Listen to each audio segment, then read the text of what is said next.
Okay. Hi guys, welcome back to Hear Our Voices. It's your host Kay Did coming back to you one more time. So guys, please follow us on social media. By the time this video come out, in a couple of weeks, because right now we're still in October, this might come in November, I would assume. So the way, depending on how I edit things, we have a giveaway. So by now you have heard about it. Please join in. Follow us on all our social media platform. As you know already, it's $150 gift card. So you to be a part of this, I'm gonna tell you a little bit of the criteria that like the last giveaway. You have to actually be in a shelter, a family shelter in New York City, and we'll verify this information. We have ways, and that's the one way you can be a part of this giveaway. So you can we before we had on the restaurant, but now we was like, let's give people gift cards, what they could spend on whatever they want to spend it on, whatever can help you and your family at this moment. So also thank you for watching. Thank you for supporting us on this journey. And please follow us on all social media platforms because by then you would have heard about the giveaway because I would have posted on there by now. Also, follow the Spanish podcast if you can understand or speak Spanish. That would be great. They come out once a month on the fourth Wednesday of the month. Follow us on TikTok, Instagram, Facebook, and YouTube. I'm constantly on Instagram. I'm just saying, if you have any questions, concern, if you don't want to write, because right now if you're listening to me, they don't have comments down below. But if you want to talk to me personally, you can go in the link down below. It'll have everything there, but it has my personal information there too. If you just want to go into the actual HOV and whoever listens to it, because we have a new fellow coming on and she'll be helping me with those things. You can put your information there. Any questions you might have, if I know the answer, I'll tell you. If I don't, I will find it out for you. I'm just saying, I don't know everything. Nobody knows everything. So anything I don't know, I will definitely ask somebody who's qualified to do it. But as you can see on the screen, we have a guest today, which I'm so excited about. Her name is Anne. Um, I can't wait for you to meet her. I met her a couple of weeks ago. Well, probably a week now, right? Probably not a couple, but like a week. It was last week, Friday, I believe. And she's going to share her story today. And this is actually her first time sharing her story. And I just can't wait to get into it. But I want her to tell you a little bit about herself now and where she is in her life before you can hear her story. So, Anne, tell us what you do. Khadisha, thank you so much for inviting me into this and for all your warmth and grace. I am a researcher. I am at Chapin Hall at the University of Chicago.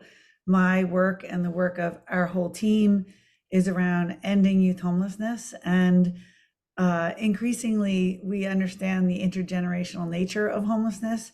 So we're creeping in the direction of child and family and youth homelessness because we all know that there are some vicious cycles that the structural inequities that we live with have placed a lot of people in this country. And so if you had asked me when I was still in my education, would I end up being a full-time researcher? I would have laughed at you. But I'm not in a sit in your office and not talk to people researcher. I Right. thrive on my interactions with people and at Chapin Hall. And throughout my career, the work I've done has been in community and with community. And I have learned more in and with community than all my years in graduate school. I can promise you that.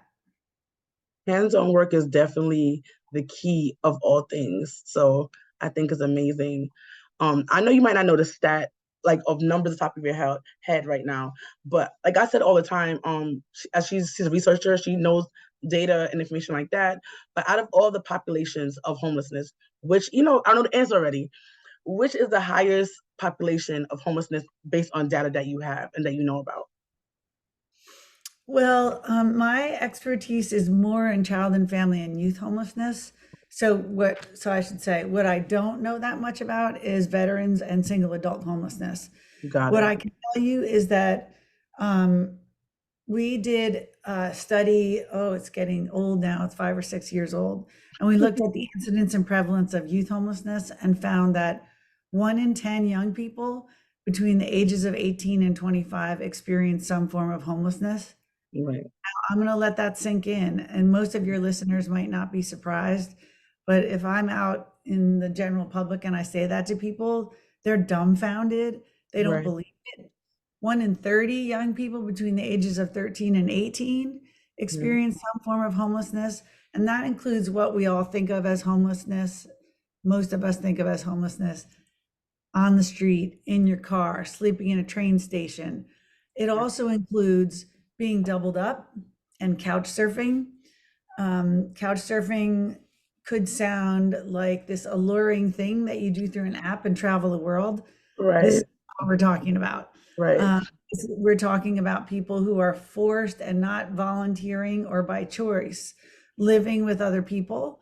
And those circumstances are highly precarious because you never know when your friend or your auntie or a pandemic will force circumstances to change and suddenly you are out on the street, or you're hoping that someone else will have the resources and offer the generosity of their home.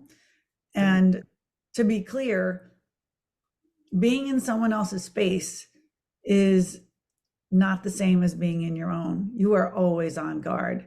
So I think it's easy to think of homelessness as this literal form, and yet a lot of people in this country experience different forms of homelessness. Right. So I'll tell you the answer. For New York City, the biggest population of homelessness, because they do census on street homeless, and it's kind of harder to do them because they can go anywhere they wander, and they don't have like a particular number, as you know. And you go in the shelter system in New York City, you have a number that kind of tracks you when you get in the system, like a social security number for homelessness, basically. But the number with the highest number is family homelessness, and the age in New York City with the most homelessness with kids are under, I want to say, the age of 5. Was it 3? It's one of those. It's very low numbers. But I think it's she also is from Chicago. Statistics are very different, but in general, as she said, it was 13 or 15. You said 13 to 25, right? Mhm. So think about that number. Think about this. Technically, your legal age as an adult, their mind is not even developed yet, is 18. That means from 13 to 18, technically, all right, say 13 to 17, because you're an adult when you're 18, right? 13 to 17, that kid is with their parent most time, or they're on the street. When they should, that's legally they're supposed to be with ACS or foster care if they're not with their home. That means either their family structure is so bad that they're on the street or in a shelter with their family member, or they're by themselves on the street by themselves where nobody can actually protect them, take care of them. Can you imagine adults are on the street and getting sexual harassed, getting raped, all these things? Can you imagine a child? Not even 18-year-old. I'm not saying people who are over 18 should get raped. I'm just saying, can you imagine a child that happening to, who's not properly developed in the mind or body properly? And if anything will happen to you, no matter what age it happens, it affects you until you die. So you're with this trigger in your head, even with therapy, until you die. People have PTSD from regular wars. And mind you, they sign up for this thing. You don't sign up to get raped. You don't sign up to get homeless, to be homeless. So just think about this when you look at somebody and you try to judge them on the street. And granted, I think we all do, especially if we see somebody looking kind of rough and we're like, oh my gosh. But we got to think about, they didn't want this. They didn't wake up as a child thinking, this is going to be my life when I get older. People usually think of having the white picket fence and the dog, maybe a kid if you don't like that, a little fish, goldfish, a big family. If a person who likes small family, probably just a partner, maybe one child. And at this point, people's pets are like their child. And they don't think of, when I get older, I'm going to be sleeping on the street. I'm going to be sleeping in the train. I'm going to be sleeping in the park. I'm going to have a kid and be in a DV situation that I have to run away and leave all the stuff that I know behind, but run with my kid to make sure we're alive. We don't think about that. Even when people who grew up in these situations, because they don't know that it's not normal to live that way, they don't think about that's how their future is going to be. And as she said before, things like this is our cycle.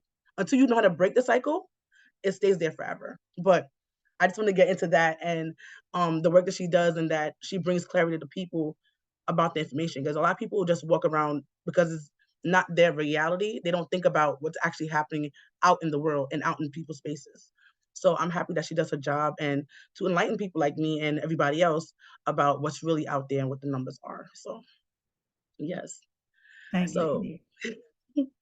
so I want to get into her story today. You heard where she is, what she's doing, and looking at her, you would think she doesn't have any problems, because that's what people think. Like, they think certain people don't have certain things, and that's honestly not the truth. You can't look at a person to see what they actually go through. And looking at her, you just say she's a normal person. Nothing. She had a fine childhood. She grew up amazingly. A house, probably two parents. That's what people probably think by looking at her. But I want to get into her story today so she could tell you what actually happened to her to make her become the strong woman that we see today. So, can you tell us a little bit about your childhood and get into your story a little bit for me, please? Sure. So I grew up in a relatively small working class town in New Jersey. Yes, I'm a Jersey girl. Um, I I'm the fourth of five children, um, Irish Catholic background, and my family. I'd like to say everything was fabulous until, but the Right, truth is, there are roots in these things, and I think you said it beautifully, Kadisha. We all sort of think the way we grew up is normal. right. And I was doing this work a long time before I realized some things about myself and my family. And so when I was in fourth grade, which would make me what, nine or so, nine or 9 10. going to 10, yeah. My daughter's in 3rd, she's 8. So my parents' marriage was deteriorating clearly for years. But I mean, at this point, I'm 9 years old. Right, Um, my father had was a very severe alcoholic, and I, as these things go, you become an adult and you look back on it. Marital conflict. Uh, he served in World War II. I think who right, knows what. I mean, he right, literally those folks didn't talk about their experiences. I know he had some traumatic experiences. right, I know he lost people very close to him in the war. right, So who knows how this all comes together? I never really talked to my father about those things. I regret that. But he was a very serious alcoholic. Later, went into recovery, did all the steps, and at the time of his death, I had a very close and loving relationship with him, mhm, and he made amends. But at that time, the household was pretty rough. My oldest two siblings were a lot older, and so it was three of us at home. I was in the middle, and there was a lot of conflict, a lot of fighting. There were physical fights in the house. Um, and one night, and my father would, he sort of didn't know where he was. He came home really late. I didn't understand alcoholism. We didn't right, talk about it. I mean, I knew there was a whole lot of martinis. I knew how to make a martini at a very young age. Um, so, that's some serious drinking there. And Irish culture has a tendency to minimize. I mean, lots of cultures do, but it's particular to the Irish. There was there is and remain the longstanding remnants of basically a civil war in Ireland that's called the Troubles. I mean, oh, right? So that's talk about minimizing. And in my family, when someone would say he has a little problem with the drink, or he right, has quite a problem with the drink, that means someone is just like falling down drunk in public. So this notion of minimizing things, I think, is very much a part of the story, and you just don't talk about it. right, So I knew things were wrong, but I didn't even talk about it with my siblings. right, So one night, things were really bad. It was a school night. I was awakened by my parents arguing.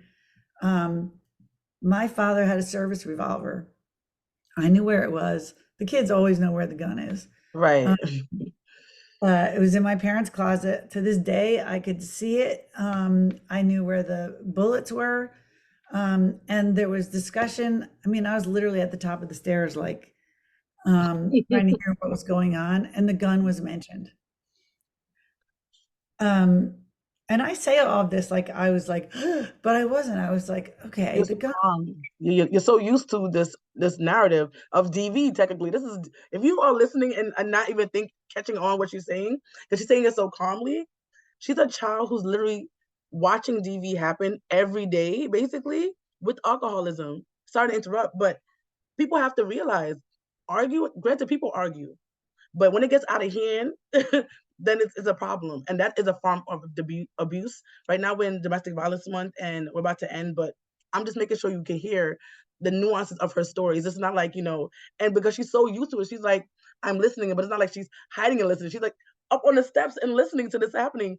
And yeah, we're talking, Shirley, and then the gun. Like, it's so normal. And because you're a kid and this happens every day, you think it's normal, but it's not. But continue. I'm so sorry. It's just, Oh, oh, no, it's important clarity because I don't always hear it myself. I mean, there was an occasion where my father and my older brother got into a physical fight. There were wounds, and I don't know if there were stitches or shit, but it was scared. I remember being scared at that. But anyway, so that particular night, so what did I do? I went and I found the gun and I moved it to my room because of course that's what you would do.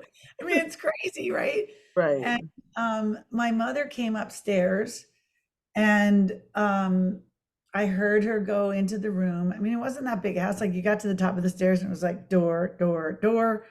right. My bedroom was right across from my parents' bedroom. I knew where my mother was going. She was going into the closet to look for the gun. So, Wow. and she's not finding it. And I'm aware she's not finding it. So now I'm scared. Now I'm scared, which is, think about that. Yeah. I'm scared I'm gonna get in trouble. Um, so my mother comes in, have you seen the gun? You know where the gun is? And I was like, It can seem so normal too. Have you seen the gun? Like, right, have you seen the gun? You know where your right, father's gun is? Um, and then my parents always had this thing. They would ask you once, and if they think you're not really maybe telling the truth, they would say, I'm gonna ask you again, and I'm gonna really ask you to tell the authentic truth. right. So that question was asked, and she was, do you know where the gun is? And I nodded, and I honestly don't remember. Like it's all sort of A blur. flashes. And Right. so next thing I know, I'm being awakened. Next thing I remember, I'm being awakened for school in the morning. I went to Catholic school. I put my little uniform on, and I wasn't. We didn't drive to. We weren't driven to school. We either took a bus or walked. And I was dropped off at school, and like something was different. I didn't know what was different. And then right before I get out of the car, right before I get out of the car, my mother said, I'll pick you up or someone will pick you up today, but things will probably be different from here on. And I was like, Oh, wow. okay. End of the day, I have no idea who picked me up, but I remember we stayed with a friend of my mother's. And I also remember I sort of had a crush on her son, and he was really, Ooh. really nice to me. I mean, I was still a girl, right? He was really, really sweet to me, and we watched TV, and he let me watch what I wanted to watch. I have no idea if we stayed there for one night or 10 nights or two, whatever. And then we moved in with my grandmother, and my grandmother lived up the street from the little Catholic school that I went to. Okay. Um, and I think my cousin Debbie was also living there, who was also in a very problematic relationship. So this isn't just us, right? Right. And my grandmother was, there's no other way to say this. My grandmother was not a nice person. Okay. And she picked on me, like really picked on me. So being there, I don't think she did it as much in front of my mother because I don't think my mother would have stood for that. But I mean, she really picked on me. Like it's a running joke now, again, minimizing, but Oh my also this is God. what Right. and so it was really hard to be there. And my mother, we went from two incomes to one. My father, I guess he was just in the house drinking all day, every day, lost his job. The house was a disaster. I couldn't tell you if it was days, weeks, or months. I think it was a couple of years probably. Right. I had I was ashamed of my father's alcoholism, even though I didn't fully understand what it was. I was ashamed that we were living with my grandmother. I was ashamed that my parents were separating. I never told anyone. Mm. I didn't tell my bestie, Karen. I mean, I think Hi, the whole Karen. town knew. Karen Right. was awesome. I think Karen knew for a while and she just kind of got closer to me and invited me over a lot. She, A real friend. That's a real friend. Shout out to you, Karen. shout out to Karen McMahon. Yep. So it was, the shame around it was extraordinary. And people laugh at me, you'll laugh at this too. Like, I was a painfully shy child. Yeah. When you spent 2 days with me, it means I'm not shy. I Right. was painfully shy. I was afraid to pay for things at the register because the attention was overbearing. Oh, Um, wow. who knows how this all mixes in with the rest of it. But so we were Right. doubled up for a long time. We were doubled up with a really unhappy person who was verbally abusive to me, my grandmother, and what were my siblings going to do? Again, like, my mother just passed this year, which honestly Right. maybe freed me up to have this conversation. I just am realizing, I never really we all sort of joked and laughed about it, but I never asked her, like, why. I mean, my mother was the sweetest lady, and I guess sometimes that's what happens if you're raised by someone who's kind of cruel, you turn it into kindness. Okay. So we lived there for I don't know how long. I refused to see my father. um, he went into a fancy rehab, then he went into a less Mm. fancy rehab. He ended up in a state hospital, Mm. Marlboro. If you're from New Jersey, you know what Marlboro Hospital is. That was like the pinnacle of my shame. And my shame was so overwhelming that I couldn't engage. I couldn't talk about it. I couldn't acknowledge any of this at all. I mean, suffice to say that there are probably some adults in my life who should have been talking to me about this, and maybe they Right. did, and I was just so clammed up I couldn't respond.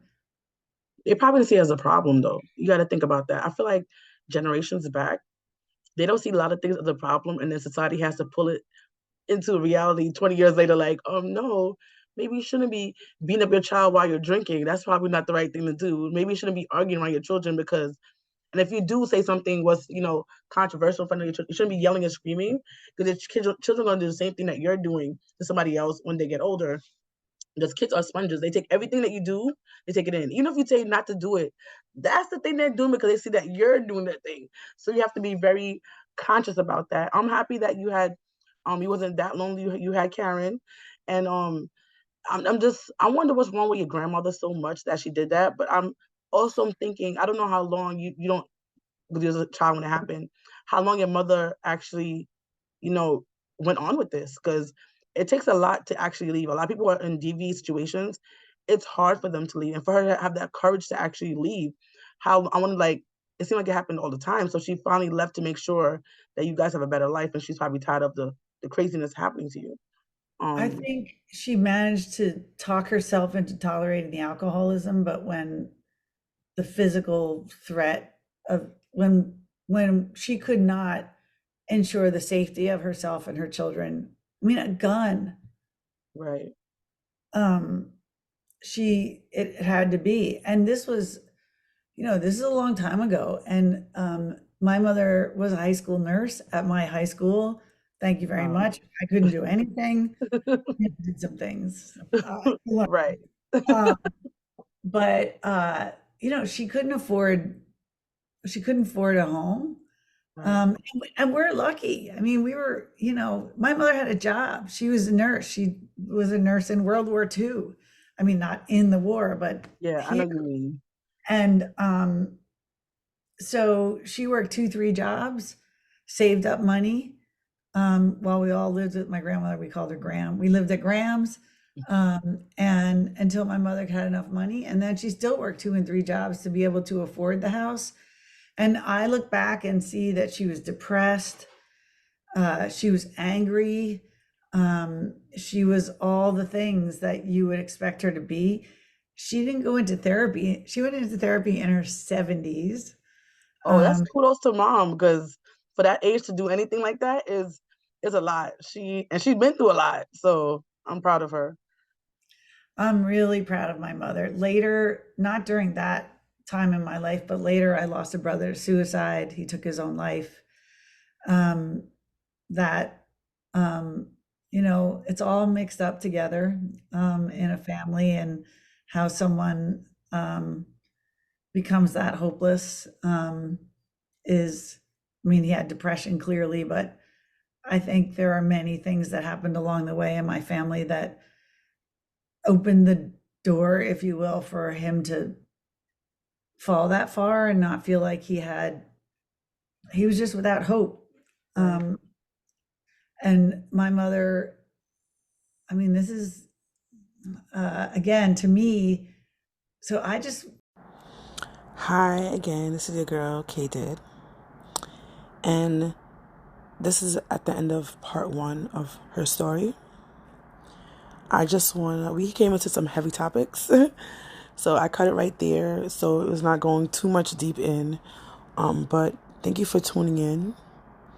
And if you know anybody who needs the help and who you think might be lost, check in on your friends, check in on your family. This is coming down to the part of the year when for a lot of people, even myself, it can be kind of sad. So check in on the people who you think are the strong people. They usually are not the strongest, as you might think. Go check on the people who are always smiling and making sure that everybody else is around is happy, because they usually are not the happiest people. Not because they don't want to be happy. It's just something sometimes in them are broken. Okay, so check on your loved one, check on your friends. See who needs an extra person in their life this holiday season. Thank you for listening. Thank you for following. By now, by the time you hear this podcast, today will be literally the last day that you can, which is the Wednesday, the 15th of November, 2023.